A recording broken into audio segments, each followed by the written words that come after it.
That's the drop platform, I think, right there. And I don't want to go in there.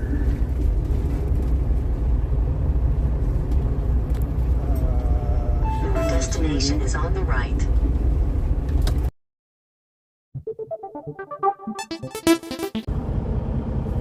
Well, we're at the shipper.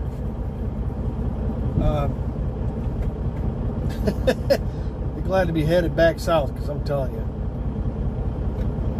we moved out of Michigan over a couple years ago. And I hate the cold worse now than I did when I lived here. This place sucks. It's like frigid. Let me show you the nice scenery. Nice and cold. Here. I'm in the first dock, which is basically right off the road there. It's not too bad to back into as long as you're going in your way. Normally it's a little bit bigger area, but with the snow, when they plowed, they didn't take it out as far as they probably could have. But yeah, we got here about 12:14. The broker called just before I got here asking where I was at. The guy I spoke to on Friday when I put the load, he didn't send me the tracking app they want to use. The guy I spoke to today, I'm like, I didn't get any tracking app info. What app do you use? Blah. So he sent me the link. I got it all set up. A lot of people don't like their phones be tracked. I don't care. What are they going to do? What are they going to do? You know, I can set it on my phone where it's only active while I'm using the app. So it's not like I got anything to hide. I'm just delivering a load from A to B with stop, C, D, E, and F. I sent the rate con in. You know, it's funny, that last video I did talking about the 3 phone calls, trying to find out when I'm going to book my next load. And I booked the load. I sent the rate con to them before the office is closed, and nobody did anything with it Friday evening. So Saturday I sent email, and I made a phone call to the weekend dispatch number, or the after hours dispatch number. I got an answer back that it was good to go, which meant that the company I brokered it with is fine, which means I can pick the load up. But they still haven't built it in the system. And I know they're building loads in the system because they sent one to my TransFlow app, which was the wrong load for somebody else. They removed it about as quick as I got it. So somebody's doing rate cons over the weekend, just not the one I did. So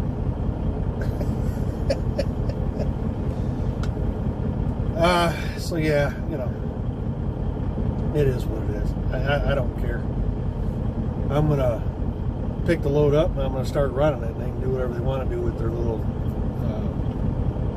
build a load setup in here. As far as arriving and departing, I'm using the broker's app for that.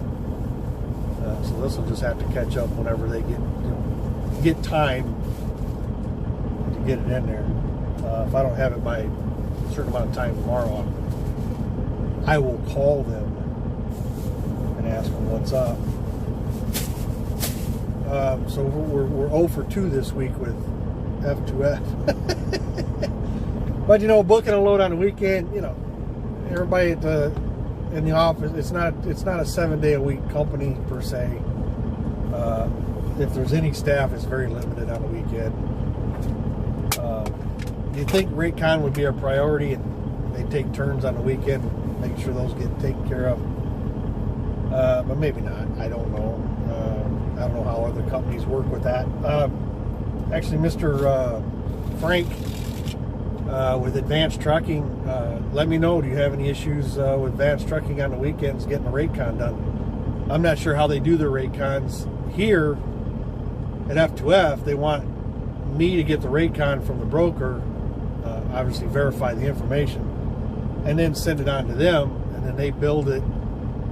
They sign off on it, say that the company or the broker's okay to work with, no holds on anything, and then they build it into the TransFlow ELD for arrival and departure and all that good stuff. So I'm not sure how other companies that run on a similar setup as F2F do that. So if anybody's got any comments to that, drop them in the little boxes down below and let us know. So hopefully they'll be done here soon. I'm just waiting on a green light, grab my paperwork, and then we can start headed south, which I'm glad to do. I just poured a whole bottle of alcohol in my wiper wash because it just will not stop freezing up. And it's full because I just filled it up down south, and it's not low temp stuff, so I keep running it with all that alcohol in there, hoping that'll be enough. It hasn't proved out so well so far. But stick with us. We'll talk to you in a little bit.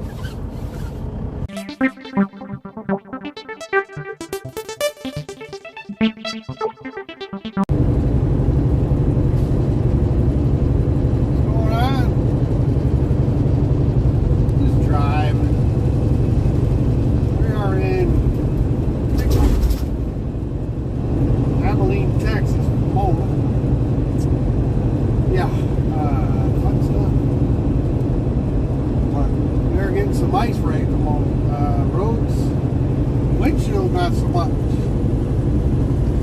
But on the back of the mirror it's starting to get a little ice. It's about right on that borderline. I backed off the hammer just a hair. And we're going to be stopping here shortly, so we get a good spot to do that. Yep.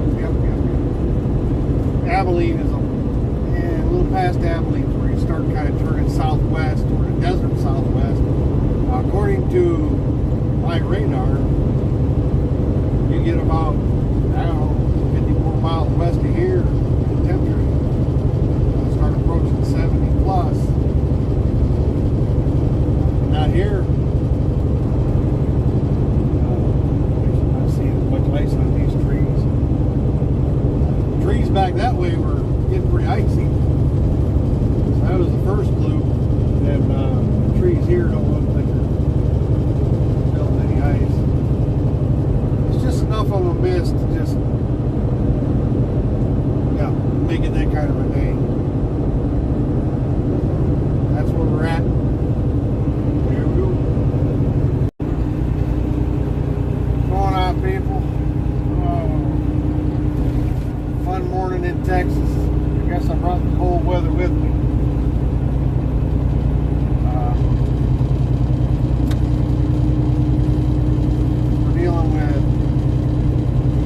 Icy conditions here in central Texas. I don't know. Not far from Odessa. Trying to take it easy. Driving in these conditions. I mean, the road's wet. Still getting spray off tires. You got to be careful on the bridges. You don't want to overpower your tires by trying to get on the throttle going over a bridge in these conditions.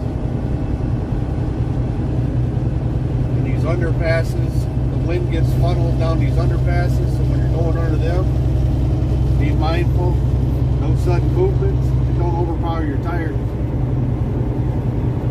I mean, we're not dealing with a sheet of ice here, but there's already been a jackknife that closed down I-20 east of Sweetwater, Texas, which is where we stayed last night.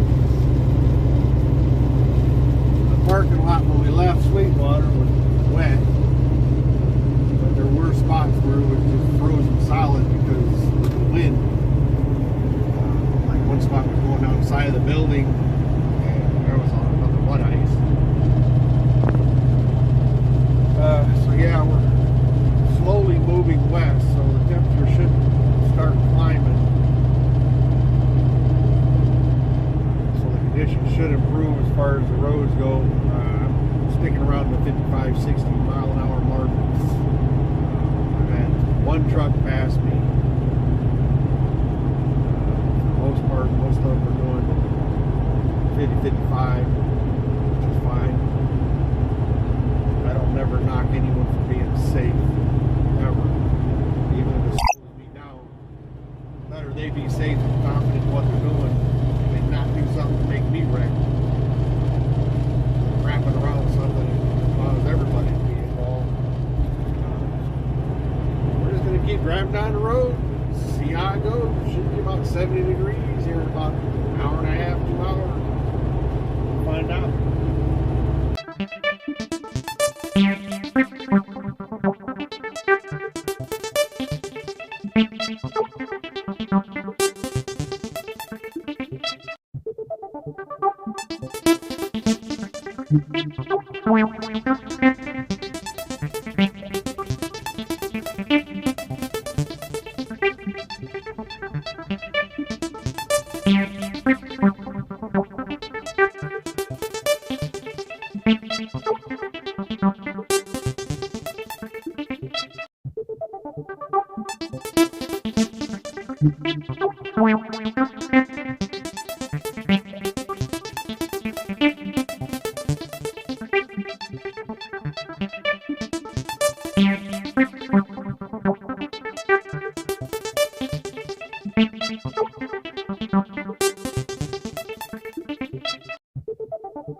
Hopefully we can finally get this truck washed. I've been trying since we left Arkansas.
What's going on, people? Well, we made it to the receiver. I don't think I'll be grabbing another one of these loads. Not coming here. First off, when you come in, now let me flip it around. Let's see if I can. If you see way back at the front where the trailer's, there's a little building with a yellow trim on the top.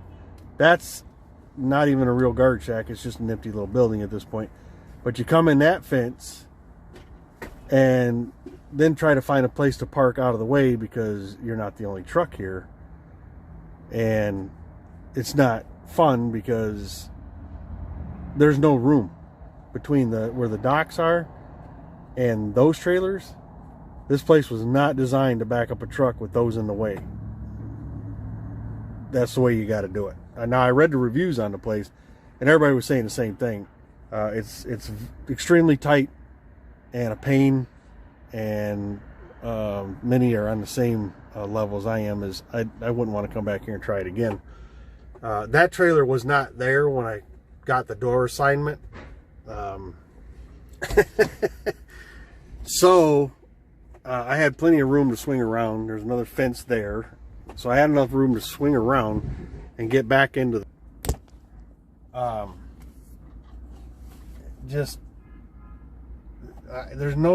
they build these warehouses knowing that big trucks are going to be here. This is what they're built to do. And it's like they don't even think about the main component of what they do. The vehicles that are going to bring in the stuff and take the stuff back out. So they just make this mess, is all I can explain it. If there was more than me here right now trying to get unloaded, wow, what a nightmare that would be. I mean, just me working around the yard guy, because everywhere I seemed to be exactly where he needed to be. So yeah, not fun. But I do have Share Snacks across the street. I mean, anybody who's been to Phoenix knows it's just one big, huge industrial area. There's warehouses and stuff everywhere, which begs the question: why is there so little freight that comes out of Phoenix? I guess, you know, that's a question for the scholars.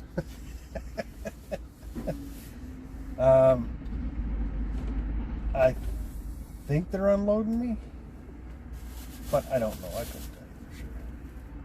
But anyway, that's where we're at. That's going to be the end of this stint. We're going to try to get over and get a truck wash done on this thing, and then try to find a parking spot and try to find another load to get us the Hades out of here. So as always, I appreciate you guys taking time. Be safe, and we'll talk to you.